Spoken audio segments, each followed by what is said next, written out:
우리가 찾는 것이 우리를 찾고 있다. 내 시를 영어와 폴란드어로 번역 중인 친구가 미르자 갈리브의 이행시를 편지 말미에 적어 보냈다. 19세기 델리에서 활동한 시인 갈리브에 대해 알고는 있었으나 그의 시가 눈에 들어온 것은 그때가 처음이었다. 내 시는 음악도 아니고 악기도 아니다. 내 시는 나 자신이 부서지면서 내는 소리.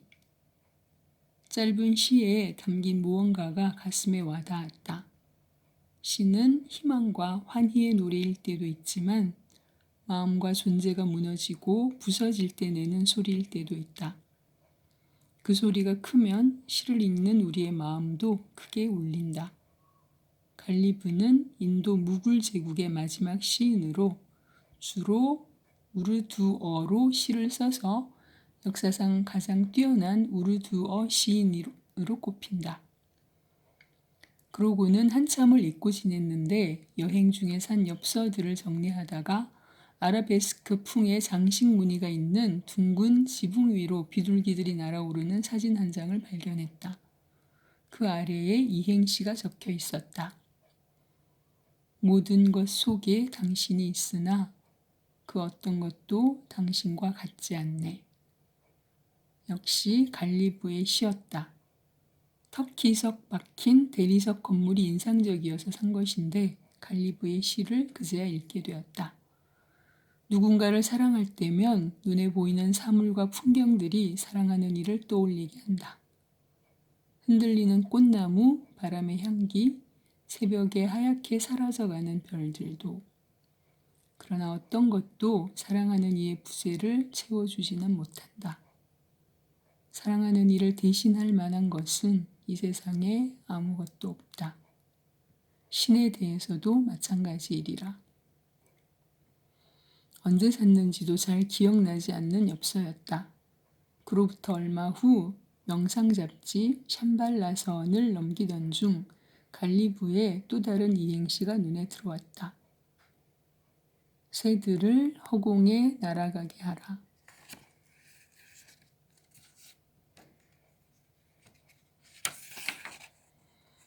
너의 새는 돌아올 것이니. 왜 붙잡으려고 하는가? 떠나는 것은 떠나게 하고 끝나는 것은 끝이게 하라. 결국 너의 것이라면 언젠가는 내게로 돌아올 것이니. 고통은 너를 떠나는 것들이 있는 것이 아니라 그것들을 떠나보내지 못하는 내 마음에 있다. 놓아버려야 할 것들을 계속 붙잡고 있는 마음에. 상류층 이슬람 전통에 따라 13세에 결혼한 갈리브는 30살까지 7명의 자식을 얻었으나 그중 한 명도 유아기를 넘기지 못했다. 그 고통이 여러 편의 시에 담겨 있다. 편지를 많이 쓴 갈리브는 한 편지에서 자신이 갇힌 첫 번째 감옥은 인생이고 두 번째 감옥은 결혼이라고 고백했다. 마치 누군가가 의도적으로 보내는 것처럼 갈리브와 관련된 표식들이 그 이후에도 계속 내 앞에 나타났다. 어느 해 여름 무더운 날씨 속에 올드 델리의 미로 같은 골목을 걷고 있는데 한 중년 남자가 내게 갈리브 하벨리라고 물으며 좁은 골목을 가리켜 보였다. 아무것도 묻지 않았는데 외국 여행자인 내가 그곳을 찾고 있다고 생각한 모양이었다. 골목으로 들어가자 갈리브 하벨리라고 적힌 오래된 건물 앞에서 거린 행색을 한 노인이 반갑게 손을 내밀었다. 노인은 적선을 청하며 노래를 부르기 시작했다. 귀 기울여 듣고 있었더니 지나가던 사람이 뜻을 알려주었다. 손금을 보려고 하지 말라. 손이 없는 자에게도 행운이 찾아올지니. 갈리브 하벨리는 갈리브의 집이라는 뜻으로 시인은 이 집에 살면서 시를 쓰고 그곳에 창문 있는 방에서 숨을 거뒀다. 벽마다 갈리브의 시가 걸려 있고 유품과 두툼한 자필 시집이 전시되어 있었다. 갈리브는 궁정 시인으로 활동했으나 왕의 권위에 도전한 죄로 감옥에 갇히기도 했다. 물방울의 기쁨은 바닷속으로 사라지는 것. 고통은 그 한계를 넘을 때 스스로 치료제가 되네. 올드델리를 여러 번 갔었는데도 갈리버 하벨리를 찾아간 것은 그때가 처음이었다. 전에 알지 못했던 것이 이상할 정도였다. 어떤 표식은 그렇게 늘 그 자리에 있지만 우리가 알아차리지 못하고 지나친다. 그러다가 어느 날 그것을 발견하고 놀란다. 우연히 중첩되면 필연이 된다. 내가 알고 지내는 시타르 연주자이자 수피 가수인 수자트 칸이 어느 날 문득 자신이 노래한 1000개의 욕망이라는 곡을 알려주며 들어보라고 했다. 갈리보의 시를 노래로 부른 것이었다. 1000개의 욕망 모두 목숨을 걸 가치가 있으니 그중 많은 것을 이루었으나 난 여전히 더 많은 걸 원하네. 오늘날 갈리보의 시는 전 세계 학자들에 의해 다양하게 해석되고 많은 전통 가수들이 노래로 부르고 있다.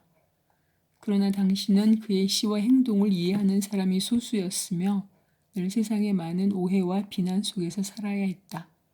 그의 시에서 그것이 드러난다. 신이여, 사람들은 내 말을 이해하지 못했으며 앞으로도 이해하지 못할 것입니다. 그들에게 다른 가슴을 주시든지 아니면 차라리 내가 다른 방식으로 말하게 하소서. 그 이후에도 나는 책에서, 대화에서, 게스트하우스 벽에서 가수들 누스라트 파테 알리칸과 자그지트 싱의 노래에서 계속 갈리보의 시를 만났다. 콜카타에서 묵은 호텔은 우연히도 미르자 갈리브 스트리트에 있었다. 30살에 콜카타를 여행한 갈리브가 천국 같은 도시라고 찬사를 남긴 것을 기념해 지은 거리 이름이다. 그 거리 근처를 거닐다가 옥스퍼드 서점을 발견하고 안으로 들어갔더니 갈리브의 시들이 눈에 띄었다. 내가 전혀 의도하지 않았는데도 마치 나에게 숨은 메시지를 전하는 화살표들처럼 계속해서 미르자 갈리브가 보였다. 내가 그것에 관심을 갖자 파동이 파동을 불러와 더 많은 표식들이 내 앞에 나타났다. 그 표식들은 마침내 거부할 수 없는 강력한 신호가 되었다. 그래서 마침내 갈리보의 시들을 모아 한 권의 시집으로 번역하게 되었다. 나의 의도적인 결정이라기보다 숨어있던 표식들이 하나둘 나타나 자연스럽게 그곳으로 나를 데려간 것이다. 꿈에 연속적으로 나타난 보물을 찾아 떠난 코엘료의 소설 연금술사 속 양치기 청년도 여러 번 표식이라는 말을 듣는다. 늙은 왕은 그에게 말한다. 표식에 주의를 기울이게. 목표에 이르게 하는 표식, 길을 안내하는 표식들이 곳곳에 있을 테니 잘 살피라고 말하면서 노인은 조언한다. 신은 인간들 각자가 따라가야 하는 길을 적어주셨어. 보물이 있는 곳에 도달하려면 그 표식들을 잘 따라가야 해. 내가 아는 한 여성도 삶에서 나타나는 표식에 주의를 기울였다.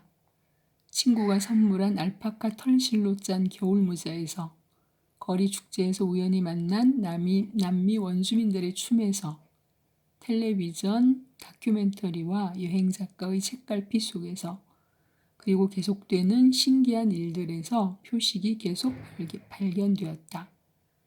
결국 그녀는 직장을 그만두고 페루로 가서 4년을 지냈다. 돌아와서 만난 그녀는 페루 여인으로 변해 있었다.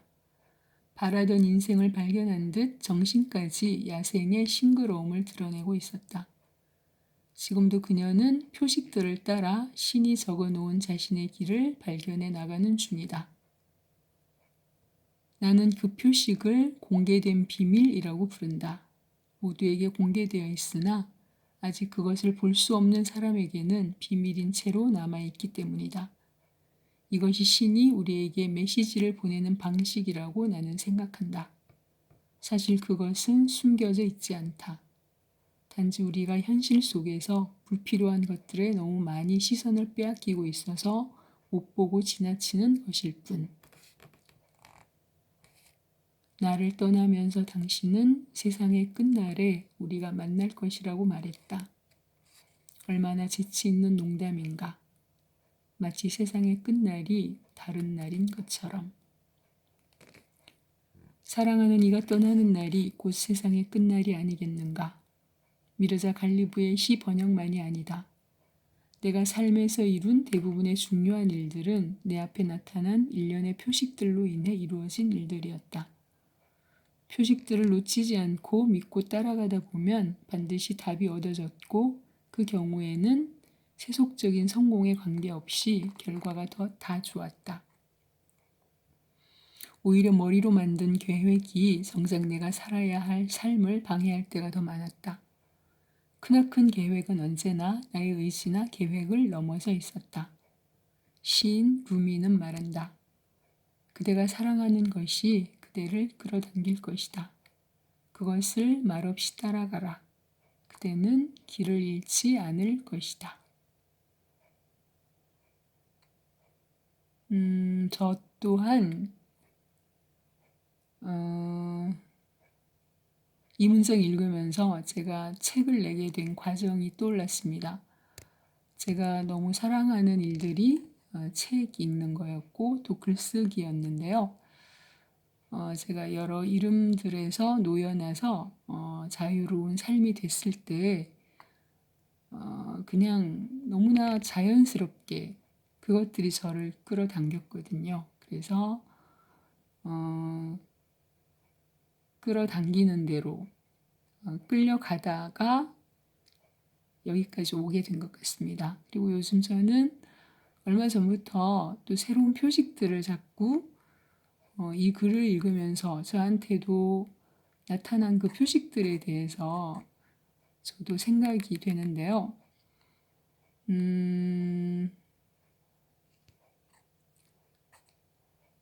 주로 저는 말씀이나 강의나 책들을 통해서 제가 그 다음 길들, 지금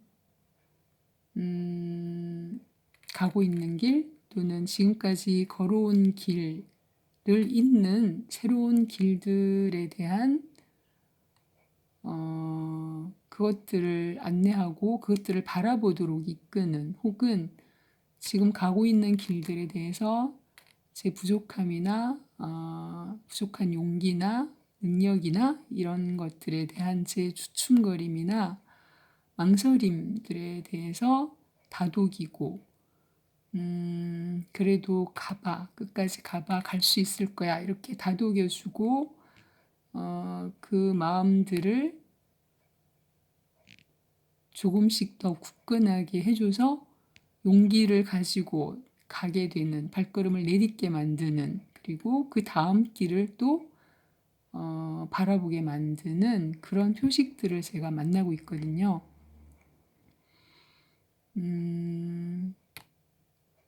그래서 생각해 보면 이런 표식들을 만나기 위해서는 이 사인들이 주어질 수 있는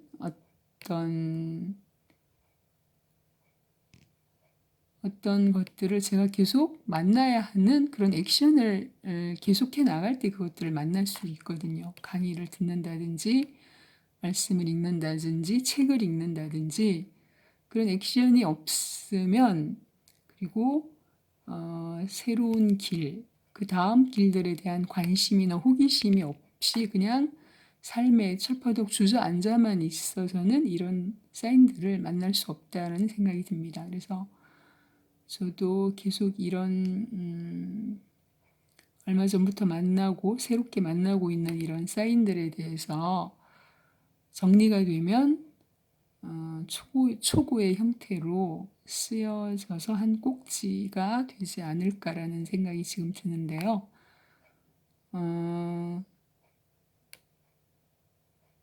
액션이 있어야 된다는 거, 그것들을 만나기 위해서는 그리고 호기심이나 새로운 길들에 대한 관심이 있어야 한다는 거.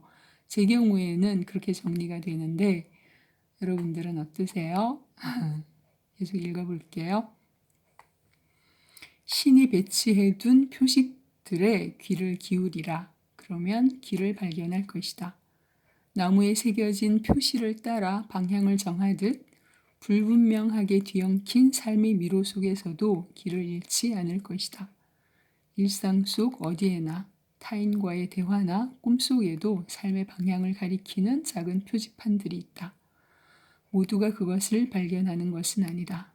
우리가 찾는 것이 사실은 우리를 찾고 있다.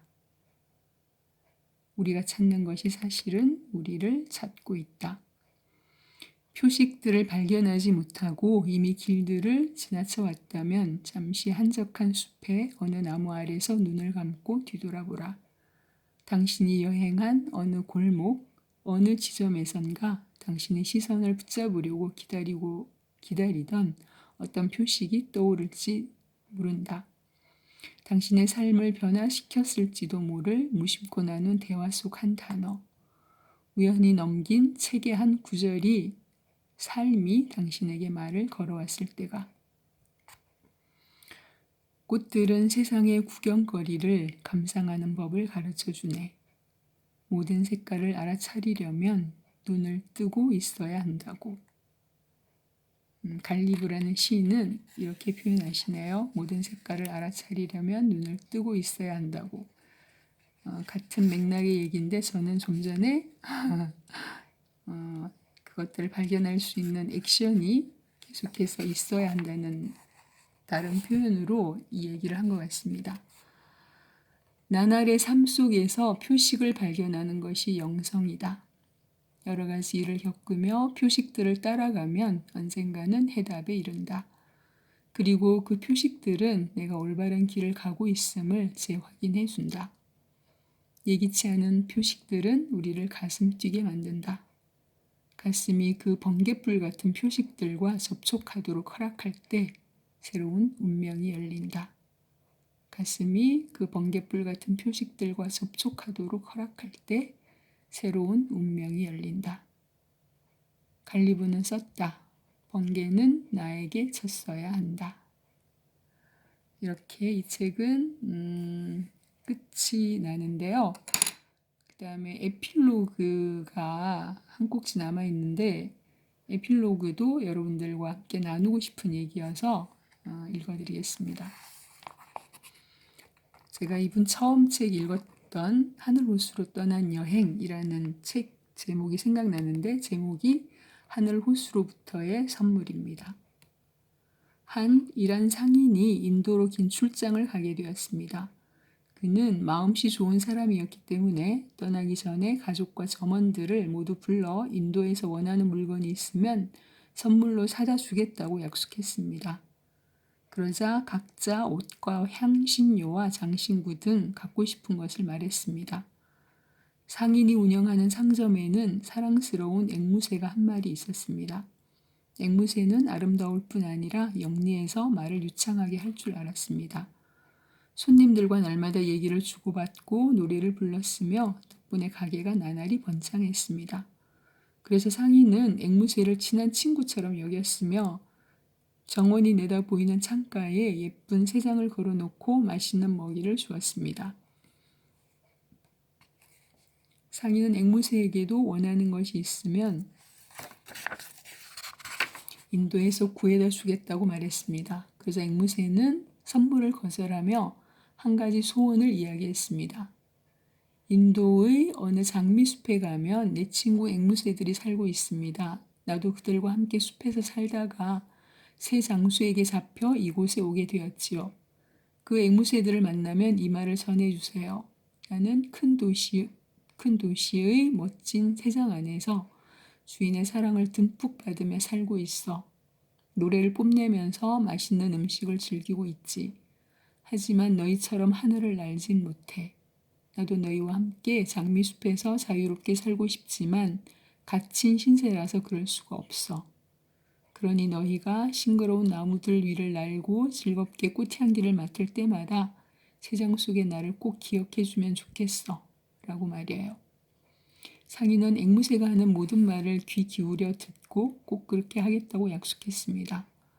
한 달 후 인도에서 일을 마친 상인은 모두에게 줄 선물을 챙긴 뒤 앵무새가 말한 장미숲으로 왔습니다. 그곳에 정말로 자신이 키우는 것과 똑같이 생긴 한 무리의 앵무새들이 살고 있었습니다. 상인이 그 새들에게 자신의 집에 있는 앵무새가 한 말을 전하자 그 중 한 마리가 갑자기 비명을 지르더니 심하게 몸을 떨다가 장미나무에서 떨어져 죽고 말았습니다. 놀란 상인은 자신이 전한 슬픈 소식 때문에 친구 앵무새가 충격을 받아 죽은 것이라 여겼습니다. 집으로 돌아온 그는 자신의 앵무새에게 장미숲에서 있었던 일을 설명했습니다. 그러자 이야기를 들은 앵무새는 새장 안에서 갑자기 비명을 지르더니 심하게 몸을 떨다가 고개를 꺾고 죽었습니다. 사랑하는 앵무새의 죽음에 큰 충격을 받은 상인은 이 모든 것이 슬픈 소식을 전한 자신의 잘못이라 여기고 심한 죄책감을 느꼈습니다. 그는 죽은 앵무새를 묻어주기 위해 새장을 들고 뒤뜰로 왔습니다. 땅에 구멍을 판 후 새장에서 죽은 앵무새를 꺼내 바닥에 내려놓는 순간 그때까지 뻣뻣하게 굳어있던 앵무새가 휙 날아가 높은 나뭇가지 위에 앉는 것이었습니다. 놀란 상인이 소리쳐 물었습니다. 어찌 된 일이냐? 넌 조금 전까지도 죽어 있었는데 어떻게 부활할 수 있었지? 나무 위에 앵무새가 말했습니다. 내 말을 전해 들은 인도의 친구 앵무새가 나에게 자유로워지는 방법을 알려준 거예요. 너의 멋진 노래 솜씨와 말하는 재능으로 사람들을 즐겁게 하기 위해서 넌 새장에 갇혀 사는 거야. 주인의 칭찬과 맛있는 음식이 곧 너의 새장이야. 그것들을 포기해야만 넌 자유로워질 수 있어. 라고 말해요. 상인이 앵무새에게 말했습니다. 신의 가호 아래 내가 원하는 곳으로 평화롭게 가도록 해. 너는 나에게도 내가 가야만 할 곳을 보여주었어. 그 멋진 여행을 위해 나도 준비를 해야겠어. 어느새 우리는 새장 안의 안락함에 취해 푸른 하늘의 기억조차 잊어버린 것은 아닌지, 저 멀리 보이는 하늘을 자유롭게 날아본 적이 있는지 되돌아보게 만드는 우화입니다. 한 권의 책이 출간되면 저는 언제나 여행을 떠납니다. 상인처럼 다음 작품을 준비하기 위해 이번에도 인도로 향합니다. 원하는 것을 말씀해 주시면 구해가지고 오겠습니다. 앵무새 얘기가 전해주는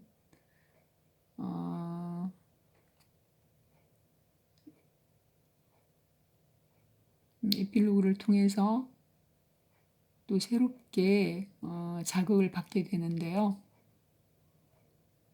안일함과 익숙함들에 머물러 있지 말고 늘 이런 책들과 또 여러 자극이 되는 것들을 통해서 영성이 깨어 있도록 살아야겠다는 생각이 듭니다. 그래서 계속 주어지는 사인들을 알아보고 알아듣고 그 사인들이 가리키는 길로 꾸준히 나아가는 삶을 살고 싶다는 생각이 다시 한번 드는 그런 에필로그였습니다.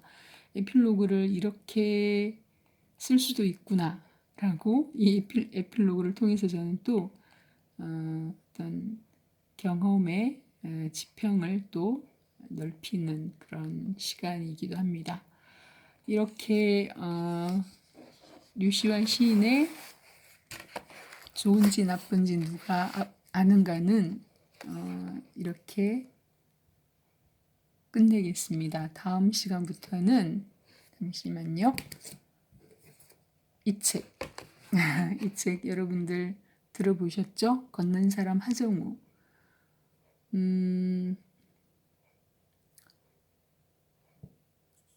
그 건대 여행작가 과정 동료분들이랑 꿈에다가 ing를 붙여서 계속 꿈꾸는 삶을 추구하자는 뜻으로 붙였던 꾸밍이라는 그 독서 모임에서 이 책 읽고 아직 모이지는 못하고 있습니다. 잠시 쉬고 있는데 그 동료들 생각이 납니다. 하정우라는 사람에 대해서 저는 호감이 있었는데요. 이 책을 읽으면서 정말 더 참 괜찮은 사람이다. 젊은 사람인데 참 실하다라는 생각이 들었어요. 삶을 제대로 음미하고 제대로 살아내고 그것들을 제대로 즐길 줄 아는 또 그럴 자격이 있는 사람이다라는 생각이 들었거든요.